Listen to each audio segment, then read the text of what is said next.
Welcome back. Home stretch. We are in the last 14 days of the 2024 election, and after quite the hiatus, new episodes of the Ishaan S Show are back, and we have so much to cover, from the chaotic statements coming from both candidates to the questions about their policies, and so much more. Special coverage of the 2024 election with the Ishaan S Show starts right now. From Ishaan Media, this is the Ishaan S Show, a podcast about the interesting and ever-changing world of American politics, with me, your host, Ishaan. Welcome back to the Ishaan S Show. Oh my God, it has been another lifetime since I have been back on the podcast waves, but guys, hopefully I am here to stay, so don't worry about me going anywhere. I do plan on staying with you guys because these next 2 weeks are going to be the most important 2 weeks in this show's history, and let's say it, this country's history. Since we last spoke, I started college at the University of Wisconsin-Madison, so I am actually on the ground here in one of the most important swing states in the country, on arguably one of the most important college campuses in the country. So if you're a Wisconsinite, a Wisconsin voter, or better yet, a college student listening to this right now, first, thanks for listening. But more importantly, go register to vote and vote. In Wisconsin, early voting has started. It just started today. I voted today, which is so exciting. And this is a bit more of a general PSA to all listeners, but go vote. I'll attach some resources in the description as well as on my website, theishaanshow.com, for resources on how to register or how to check registration. In an election like this, every single vote counts, no matter where in the country you are. Democrat, Republican, your vote is so important, so please do not take that for granted and go make your voice heard. But anyway, introductions aside, let's get into the real substance of what's going on in the 2024 election. So, it's been a hot minute, hasn't it? I think the last time I was making episodes, Vice President Harris had just tapped Minnesota Governor Tim Walz to be her running mate. We were talking about the thinking behind that decision and the potential impacts of a Walz selection. And we'll definitely be talking about him throughout the course of these next 2 weeks. He actually just had a rally here in Madison today, so I'll talk about that in a second. There's a funny clip. So I'll leave your, assessment of how that pick has been to your judgment. But yes, we are at the height of the election, and let's go right into a polling update for my curious friends. As of right now, the candidates are essentially neck and neck in every single freaking swing state. And it's not even like mildly hinting towards a candidate. It's like split. According to 538 projections, we like to use 538 because they are one of the best polling aggregates out there. But according to their projections, current polling in Michigan shows that things are even, Nevada even, Pennsylvania even, Wisconsin even, and North Carolina gives a 1-point edge for Trump. But for all intents and purposes, this race is a dead heat. If 2016 was the Republicans' blowout year and 2020 was the return of the Democrats, 2024 is going to be the year of too close to call. I get this very mild feeling that we're not going to know what the election results are going to be on the night of November 5th. Now, for my friends who don't know what that means, you might remember that elections happen on the, the second Tuesday of November or something like that. The first Tuesday of November, whatever it is, they happen on a Tuesday. I should know this, but they happen on a Tuesday, and then we count the votes, we get more results, and what yada, yada, yada, and then we finally get a winner. Hooray, we have a president. But in some elections, we have to wait a really long time because some states end up tabulating, they retabulate, they recount, they look at new votes, they get mail-in votes. So the point of it is that it takes quite a while to actually get the results of the election when you are counting in a close race like this. And so I am getting this really good feeling that because of how close this election is in every single state, it really does feel like we are not going to get the results of this election on the night of November 5th. I think we are going to be biting our fingernails until the very last moment, which might be a few days. So get ready for that. We might be on the air, actually. We might, who knows? The Ishaan S Show might be making special emergency episodes after November 5th. It's not like we're going anywhere. We're not going anywhere, but we might be making some emergency episodes because, it's possible. It's possible that we will not have the results that night. But anyway, let's go back to the candidates and let's talk about their strategies. And then we'll get into some headlines because I want to touch some topics. But here is what the next 2 weeks, here's what their strategies have been so far, and here's what the next 2 weeks are going to look like. For VP Harris, it's pretty clear what her goals are. She needs all 3 blue wall states, which are Michigan, Pennsylvania, and Wisconsin, which are her most likely path to victory. Those states are going to be the ones that put her over the top. That plus Nebraska's 2nd congressional district are going to make her president. If she wants to walk away from this election as president, she needs to win those states. Those are the most likely wins. I mean, there's other math on the electoral map, but when we're talking about what's most achievable and what is the easiest, it is going to be this blue wall. Now, she was on the winning ticket around the last time we were doing this. And when she was on that winning ticket, Joe Biden won Michigan, Pennsylvania, Wisconsin. He also won Georgia. He won Arizona. As it looks right now, I don't think Vice President Harris is doing so great in terms of polling in Georgia and Arizona, but who knows? We might pull a surprise because Arizona has that abortion referendum. Georgia has, if I'm not wrong, they have a competitive race there as well. Maybe not, actually, but Arizona does have an abortion referendum on the ballot, which may turn out more Democratic voters. I think it is definitely worth looking at to see exactly where we are standing in terms of the election there, but I don't think those are necessarily their biggest strengths.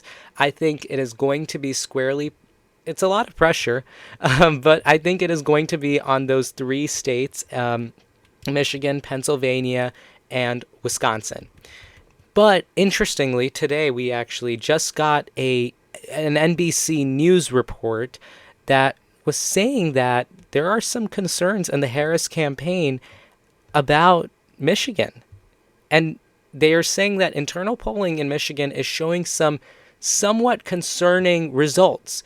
And it seems like while she isn't necessarily losing the state, it seems like voting for her in general, the excitement around her is kind of dissipated compared to the other 2 states. And that's kind of dragging in Wisconsin and Pennsylvania. If you remember, when we were talking about the VP selection process and we were talking about Josh Shapiro and his selection of him, it was because there was this big emphasis on this idea that Pennsylvania was this must-win state. But I think the silent story of this election is Michigan. Right now, so I have the NBC story up right now, and it seems like that there's this thought in the campaign and the thinking that they might lose Michigan and Wisconsin. Like there's this big concern that might happen. They're not saying that they're not going to compete there, but they are saying that there's a lot of underscored concerns about what it is that we might be losing in Michigan. And there's a bit of a polling drop. And there have been those concerns, especially with the crisis in the Middle East. There are segments of, specifically in the Michigan population of the Arab community in that state, that are not happy with the handling of the Biden administration of the crisis in Gaza, as well as, there are other issues, but specifically for Michigan, for that community, it is a big issue. And there are a lot of people that do not want to vote for Vice President Harris just because of association. They also don't want to vote for Donald Trump, but it's just, I think the point that the Harris campaign really needs to get across is that a vote not for her is, for all intents and purposes, a vote for Donald Trump. And I think that there is a huge disconnect in communicating that.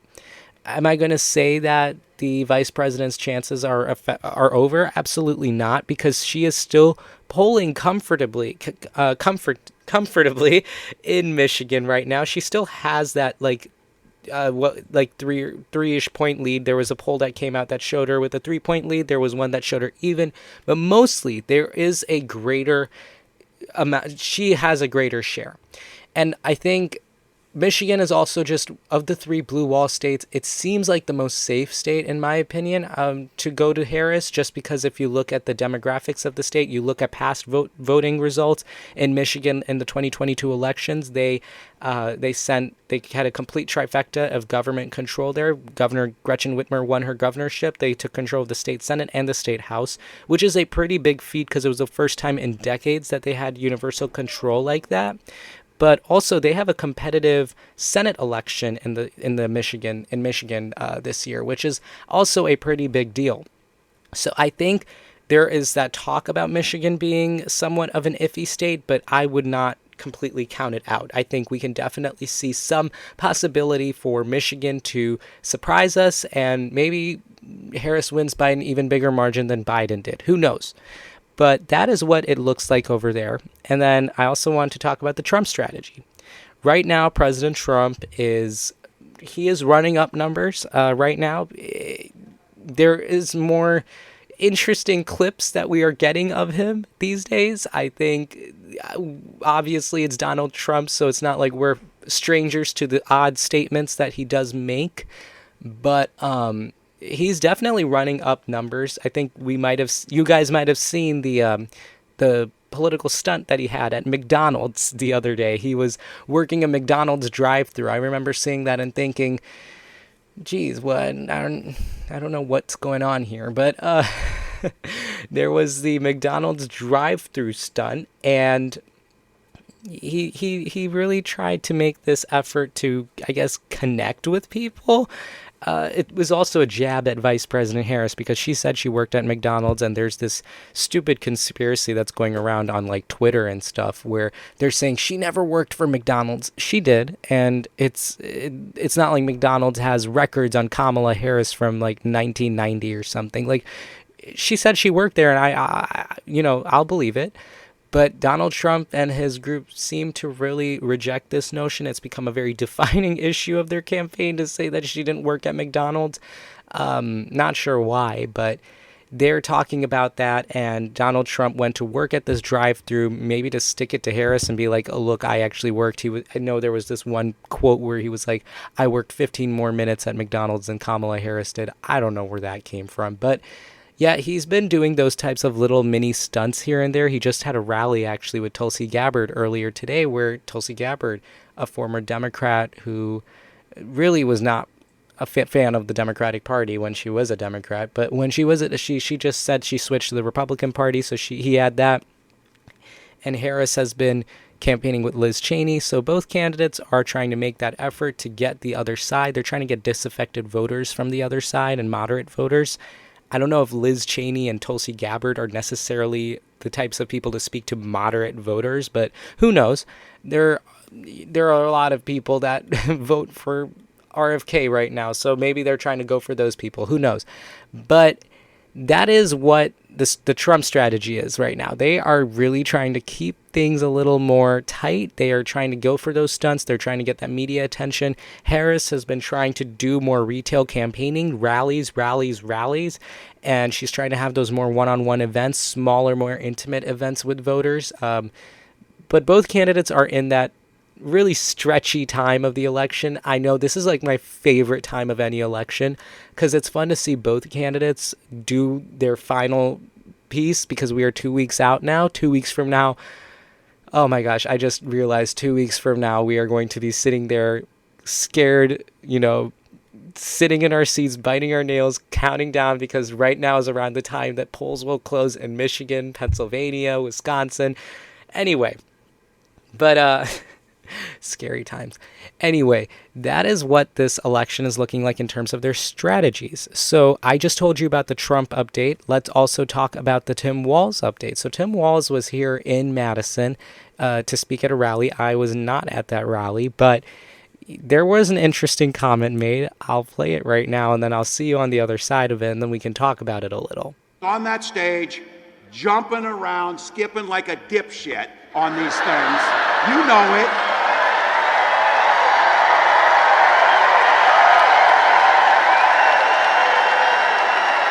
Think about it. Think about that. That guy is literally the richest man in the world, spending millions of dollars to help Donald Trump buy an election. Now look, they're saying the quiet parts out loud now because Donald Trump has already promised that he would put Elon in charge of government regulations that oversee the businesses that Elon runs. That's a hell of a buy. He could spend billions to make more than 10 billion on the back end. So in other words, Donald Trump, in front of the eyes of the American public, is promising corruption. That's what he's promising you. Yeah, with the podcast thing, I don't really know the rules about that type of language, but I heard the comment and I thought, gee, that's really funny and really interesting language to come from Tim Walz. It's not like I was surprised. I was like, oh, that's Tim Walz. Like I'm suddenly not surprised that he said something like that. But I was like, wow, okay, like this is the language. But that was a real critique of Elon Musk, and I'm sure in the next few weeks I'm going to bring him up. We're going to talk about Elon. But my God, that guy is really making a play for Donald Trump. I know he had just had this stunt just a few days ago where he said he's going to pay $1 million a day to a Trump voter or swing voter or something like that. And I was just like, why? Elon Musk he's worth hundreds of billions of dollars. He has all these great federal contracts that he has that are sweet for him that now he wants Donald Trump to win to get more federal contracts out of. But he has become his biggest billionaire supporter, and it's really they're getting the checks. They're getting $45 million checks a month or something from Elon. I don't know. I can get fact check on that. That's what I just remember, the number. It's crazy to me because Elon Musk is this guy who just 5 years ago was not that type of person. He was a liberal, marijuana smoking electric car company CEO, right? Now he has gone into this weird incel culture, right-wing guy. And that's not a critique of anybody. I'm just saying that is just a big shift from what I have seen Elon Musk. I've watched Elon Musk's politics for a long, long time. And now the way he's taken that turn into this weird, deep internet side of politics, it's just so odd to me. And now I'm seeing it come into fruition with power. There are talks among Trump people that maybe Elon Musk gets a cabinet spot, a special new government efficiency cabinet post in the Trump administration. I don't know about that one, but while Elon Musk is the billionaire guns for Trump, we got Mark Cuban for Kamala Harris going around. On one hand, we got the shark. On the other hand, we got Elon. But that's kind of what things are looking at. I know today's episode has not been that type of in-depth story. There wasn't really a big story to cover per se. I think starting tomorrow, I'm going to try to be able to pull on more stories, and we're going to try to do some more coverage. But thank you so much for tuning in today, listening to me just yap for a few minutes. But starting tomorrow, we're definitely going to get into the kick of things. I just needed to get this episode out today because once I get the episode out, I know I can keep cranking them. I'm here on the ground in Wisconsin talking to voters. So if you want to learn more, you can follow me on Twitter. You can follow me at Real Ishaan Shrivastava on Instagram. You can check out the IshaanSshow.com. Maybe we'll post some articles there. Keep listening to us. Subscribe on YouTube if you're listening on YouTube. Subscribe and follow on Spotify. Keep doing what you do. Thank you so much. We will see you tomorrow.